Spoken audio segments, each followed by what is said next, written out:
बात मुख्यमंत्री की करते हैं। मुख्यमंत्री भजनलाल शर्मा कल राहत और बचाव कार्यों की समीक्षा करेंगे। प्रदेश में अतिवृष्टि की स्थिति को देखते हुए मंत्री और प्रभारी सचिवों ने आज प्रभावित जिलों का दौरा किया था। प्रभावित जिलों का दौरा करके राहत और बचाव कार्यों की स्थिति का अवलोकन उन्होंने किया था। मुख्यमंत्री कार्यालय में सीएम यानी कि खुद मुख्यमंत्री कल शाम को 5:30 बजे इन दौरों की समीक्षा करेंगे।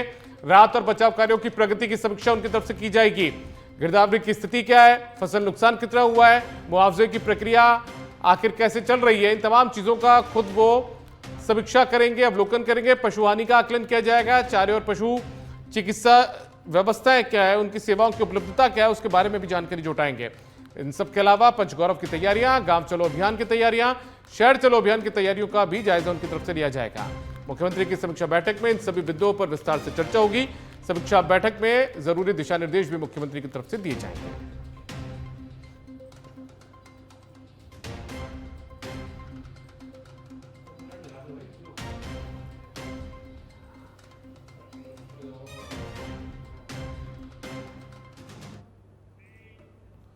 सुमेरपुर में भारी बारिश के कारण खेतों और घरों को व्यापक क्षति हुई है। फसलों को नुकसान हुआ है, जिससे किसानों को आर्थिक परेशानी का सामना भी करना पड़ रहा है। कैबिनेट मंत्री जोराराम कुमावत ने लगातार तीसरे दिन प्रभावित क्षेत्रों का दौरा किया।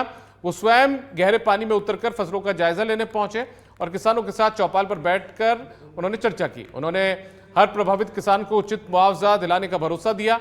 मंत्री ने अधिकारियों को 100% सर्वे करने और प्रस्ताव राज्य सरकार को भेजने के निर्देश दिए हैं।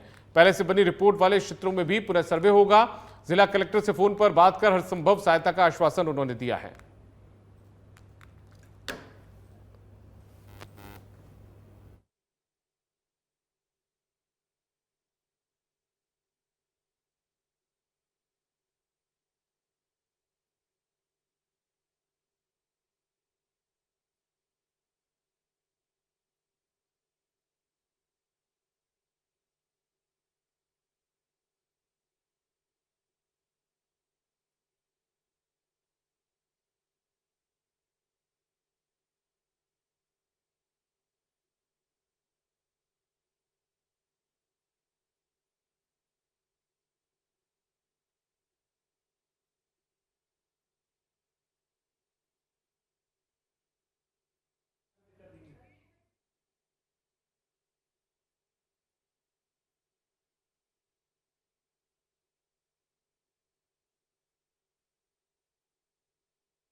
और बात चंद्रग्रहण की कर लेते हैं। तो साल के दूसरे और आखिरी चंद्रग्रहण की शुरुआत हो चुकी है। लगभग 3 घंटे से ज्यादा तक चंद्रग्रहण का असर जो है वो भारत में रहेगा। चंद्रग्रहण रहने वाला है।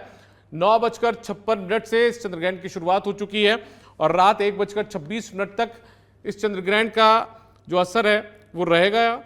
और यदि बात करें तो पूर्ण जो चंद्रग्रहण है, जिसे ब्लड मून भी कहा जाता है, ये भारत में दिख जाएगा, आसानी से दिख भी रहा है। और ये लाइव तस्वीरें आप देख पा रहे हैं, ये चंद्रग्रहण की तस्वीर है जहां पर भारत में चंद्रग्रहण का असर देखने को मिल रहा है।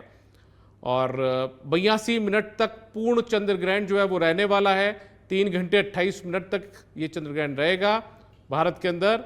इस दौरान पृथ्वी जो मानी जा रही है, जो विशेषज्ञ हैं, खगोल विशेषज्ञ हैं, उनके मुताबिक जो पृथ्वी है वो सूर्य और चांद के बीच में आ जाएगी और चांद पर उसकी छाया पड़ेगी। इस दौरान जो चांद है वो लाल और नारंगी के बीच के रंग का, यानी लगभग ऐसा जो रंग है उसका, ब्लड मून जैसा रंग, वो यहाँ पर नजर आने वाला है। और ये चंद्रग्रहण जो लग चुका है, ग्रहण लग चुका है चांद पर, उसकी तस्वीर हम आपको दिखा रहे हैं।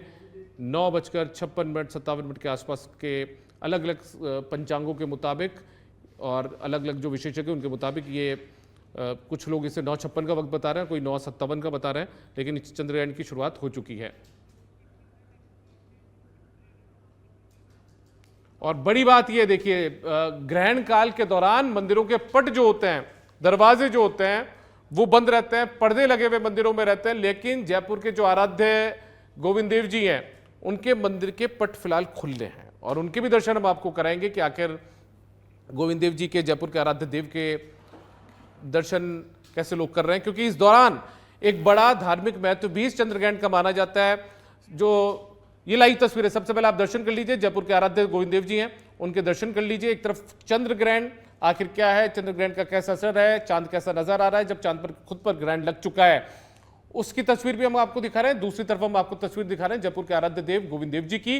गोविंद देव जी के मंदिर में अभी जो पर्दा है वो हटा हुआ है, पट खुले हैं और जो लोग हैं वो दर्शन कर सकते हैं, क्योंकि धार्मिक महत्व भी इस चंद्र ग्रहण का होता है। खगोल शास्त्री अपने हिसाब से इसकी जो परिभाषा है वो बताते हैं, वैज्ञानिक अपने हिसाब से बताते हैं, यानी कि साइंस के लिहाज से देखा जाए तो कुछ अलग चीजें होती है चंद्र ग्रहण की, लेकिन धार्मिक महत्व भी, जैसा मैं बार बार जिक्र कर रहा हूं, चंद्र ग्रहण का होता है। ये जो चंद्र ग्रहण का वक्त होता है, इस दौरान भक्ति का कई गुना ज्यादा फल मिलता है, यानी कि यदि आप कोई जाप करते हैं तो उसका कई गुना ज्यादा फल मिलता है। ऐसी धार्मिक मान्यताएं, पौराणिक मान्यताएं, लिहाजा लोग मंदिरों में भी पहुंचते हैं, और मंदिर के पट जब बंद रहते हैं तो ऐसी स्थिति में मंदिर में पहुंच नहीं पाते, तो जयपुर का जो आराध्य गोविंद देव जी मंदिर है उसके पट इस बार खुल रहे हैं, और पट खुल रहे हैं तो लोग दर्शन के लिए भी पहुंचेंगे। इस दौरान ठाकुर जी के विग्रह को जो पुजारी होते हैं वो खुद भी नहीं छू सकते हैं ग्रहण के दौरान। जब ग्रहण हटेगा तो उस दौरान मंदिर के जो पट हैं वो खुले रहेंगे, लेकिन जब ग्रहण हटेगा तो उसके बाद में मंदिर की धुलाई होगी, वापस से स्नान ध्यान होगा। पहले पुजारियों के वो खुद स्नान करेंगे, उसके बाद में जो ठाकुर जी का विग्रह होता है, भगवान का विग्रह होता है, उनको स्नान करवाया जाता है। और जैसा हमने बताया कि धार्मिक महत्व भी ग्रहण का अपने आप में बहुत मायने रखता है, लिहाजा लोग अपने अपने घरों में पूजा अर्चना भी करते हैं इस दौरान। हालांकि छूते नहीं हैं भगवान की प्रतिमा को, विग्रह को, लेकिन जो जाप का सिलसिला होता है वो चलता है। बताया जाता है, लोग मानते हैं कि एक जाप का भी कई गुना ज़्यादा फल मिलता है, कई पुरुषचरण का फल मिल जाता है, लिहाजा लोग इस दौरान विशेष धार्मिक क्रियाएं भी करते हैं। कई विशेष स्थितियों में, परिस्थितियों में किसी पर कोई ग्रहों की दशाएं होती है तो उसके लिए छायादान भी किया जाता है इस ग्रहण के दौरान।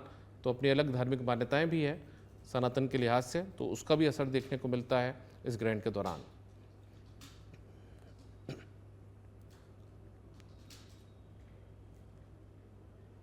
रात 1:26 पर अब से तकरीबन 3 घंटे बाद में जो ग्रहण का असर है वो खत्म होगा। 3 घंटे 26 मिनट तक, 3 घंटे 28 मिनट तक इसका असर रहने वाला है, जैसा लोग बता रहे हैं। रात 1:26 पर यह ग्रहण का असर खत्म होगा, लेकिन ठीक 10 बजे से 3 से 4 मिनट, 3 मिनट पहले ये ग्रहण की जो शुरुआत है वो हो चुकी है, चंद्र ग्रहण की शुरुआत हो चुकी है।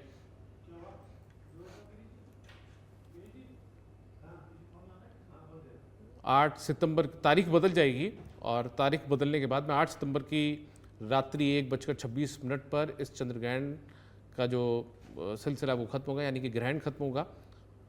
1:26 तक ये ग्रहण रहने वाला है, चांद पर जो ग्रहण लगा है। ग्रहण की शुरुआत हो चुकी है अब से कुछ मिनट पहले, अब से आप मोटे तौर पर मान सकते हैं 15 मिनट पहले इस ग्रहण की शुरुआत हो चुकी है। 11:41 का या एक वक्त है, उस समय बताया जाएगा कि ग्रहण जो है उसका पीक टाइम होगा, यानी अपने चरम पर होगा ये ग्रहण। ग्रहण खत्म 1:26 पे हो जाएगा। और जैसा हमने आपको बताया कि जब पृथ्वी जो है वो सूर्य और चांद के बीच में आएगी तो चांद पर उसकी छाया पड़ेगी, और ऐसी स्थिति में जो चांद है वो लाल और नारंगी रंग का भी दिखाई देगा, जिसे ब्लड मून भी कहा जाता है। और इस ब्लड मून को जो खगोल शास्त्री हैं या जो विज्ञान से जुड़े हुए लोग हैं, विज्ञान के जानकार हैं, उनका मानना ये है कि ये जो टाइमिंग होगी ब्लड मून की, ये लगभग 11 बजे से लेकर, रात्रि के 11 बजे से लेकर रात्रि 12:20-22 तक रहने वाली है। और ये ग्रहण 1:26 पर ख़त्म हो जाएगा। अलग अलग देशों में इसका असर है। भारत के असर की हमने बात की, यदि आप थाईलैंड में चले जाएँ, थाईलैंड की शहर जो बैंकॉक है, वहाँ पर रात 12:30 से 1:52 तक इसका असर रहेगा। सिडनी की बात करें तो रात 3:30 से सुबह 4:52 तक असर रहेगा। टोक्यो में रात 2:30 बजे से लेकर 3:52 तक है। हांगकांग की यदि हम बात करें तो रात 1:30 बजे से 2:52 तक इसका असर रहने वाला है। बीजिंग में भी कुछ हांगकांग जैसी स्थिति रहने वाली है।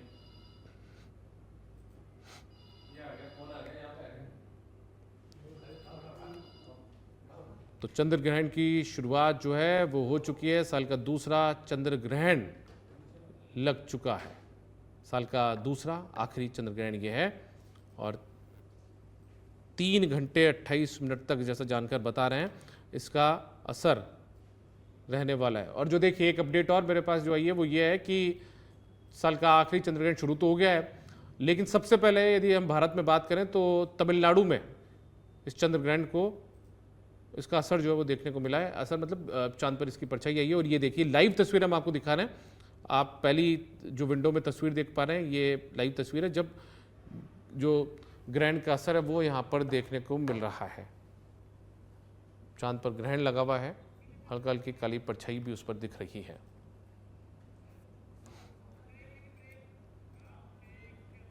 स्वयंसेवक संघ ने देश में लव जिहाद और घुसपैठ पर चिंता जताई है। वहीं काशी मथुरा विवाद में विवाद को लेकर भी अपना स्टैंड क्लियर कर दिया है। संघ की 3 दिवसीय अखिल भारतीय समन्वय समिति की बैठक के बाद अखिल भारतीय प्रचार प्रमुख सुनील आम्बेकर ने कहा कि लव जिहाद पर बैठक में चिंता व्यक्त की गई है। तो वहीं काशी मथुरा विवाद को लेकर कहा कि संघ प्रमुख इसके लिए पहले ही कह चुके हैं कि संघ इसके लिए आंदोलन नहीं करेगा। स्वयंसेवक चाहे तो सहभाग दे सकते हैं। इस संदर्भ में 2 काम हो रहे हैं। एक तो लोगों के बीच में इसके बारे में जागृति हो कि भाई वास्तव में ऐसे षड्यंत्र किस तरह से किए जाते हैं, कैसे होते हैं, इसके बारे में जानकारी हो। और दूसरी बात है कि जहाँ महत्व की बात है कि समाज के सभी लोगों तक अपने साधु संतों के द्वारा एक जो हिंदू धर्म का जो एक विशेष रूप से जो उसका ज्ञान है या हिंदू धर्म की एकता की जो विशेष अनुभूति है, उसका भाव जो है वो सभी लोगों तक पहुँचे। इसलिए कई प्रकार के प्रयास चल रहे हैं कि साधु संतों की यात्राएं समाज के सभी वर्ग में जाएं, बौद्धिक स्तर पर भी ये बातें सबको समझाई जाए, तो इसके युवाओं के बीच में, युवतियों के बीच में भी इस विषय को ले जाएं। इसके भी प्रयास कई सारे संगठन कर रहे हैं और ये लगातार प्रयास चल रहे हैं। मुझे लगता है कि बैठक में चर्चा नहीं हुई है, परंतु जैसे आपने पूछा काशी मथुरा के बारे में, तो पूजनीय सरसंघ चालक जी ने पहले ही इसके बारे में दिल्ली के उनके उद्बोधन में विस्तार से इसके बारे में उन्होंने बताया है कि निश्चित रूप से संघ इस पर कोई आंदोलन नहीं करेगा, लेकिन स्वयंसेवक इन मुद्दों पर अपना सहभाग दे सकते हैं, इसके बारे में उन्होंने स्पष्ट किया है। मुझे लगता है मैंने इसके बारे में बताया है कि घुसपैठ का विषय निश्चित चिंता का विषय है और हर स्तर पर सभी संगठन, मतलब कानून के तौर पर, ज़मीनी स्तर पर हर तरीके से इस विषय को कैसे रोक सकते हैं, इसके लिए प्रयास सभी। पंजाब के कई जिलों में आई भीषण बाढ़ ने पूरी तरह से जनजीवन को प्रभावित किया है। खेतों में चारों तरफ पानी भर गए हैं, सड़कें बह गई हैं, लोगों के घर पानी में डूब गए और कई गांव पूरी तरह से जलमग्न हो चुके हैं। ऐसे समय में श्रीगंगानगर के रायसिंह नगर के सिख नौजवान सभा के सदस्यों ने मानवता और सेवा की मिसाल कायम करते हुए जरूरतमंदों की मदद का बीड़ा उठाया। पंजाब के फिरोजपुर जिले को सिख नौजवान सभा के सदस्यों ने गोद लिया। मुख्य सेवादार लखविंदर सिंह ने बताया कि उनकी टीम नावों के जरिए गहरे पानी को पार कर राशन किट में आटा, दाल, चावल, तेल, पीने का साफ पानी और अन्य आवश्यक घरेलू जरूरी सामान गांव-गांव, ढाणी-ढाणी तक पहुंचा रही है। इस संकट की घड़ी में रायसिंह नगर से निकली ये सेवा भावना पूरे पंजाब में एक प्रेरणा बनकर उभर रही है।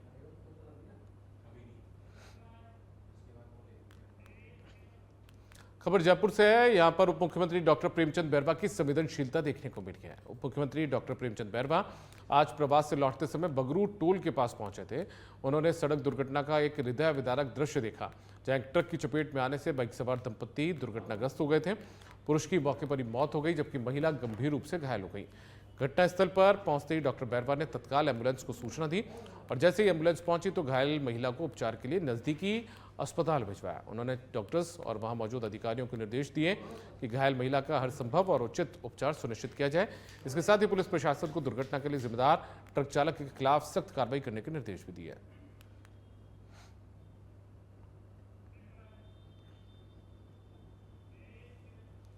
अजमेर के अराई से खबर है। यहां पर अराई क्षेत्र के झाड़ोल गांव में नया सागर तालाब टूट गया है। तालाब टूटने से झाड़ोल गांव समेत आसपास के गांवों में अफरा तफरी मच गई है। मोराझड़ी, मावशिया आदि गांवों में मुसीबतें जो है वो बढ़ सकती हैं। सूचना मिलते ही सरपंच राजबाला चेतन सकलेचा मौके पर पहुंचे। राहत और बचाव के काम शुरू किए गए हैं। प्रशासन को भी इस बात की इत्तला दी गई है। तो झाड़ोल गांव है अराई क्षेत्र में, अजमेर जिले के अंदर, और यहां पर जो नया सागर तालाब है वो यहां पर टूट गया है। तालाब के टूटने से पानी जो है वो बहना शुरू हो चुका है और ऐसी स्थिति में जो आसपास के इलाके हैं वो यहाँ पर जलमग्न होते हुए नजर आ रहे हैं। कुछ दूसरे गांव जो है वो भी बाढ़ की चपेट में आ सकते हैं, क्योंकि पानी ज़्यादा बढ़ेगा तो गांव में बाढ़ के हालात भी पैदा हो सकते हैं। लेकिन इलाके के जो सरपंच हैं, दूसरे लोग हैं, वो मौके पर पहुंचे। राहत और बचाव का काम लोगों ने अपने स्तर पर शुरू किया है।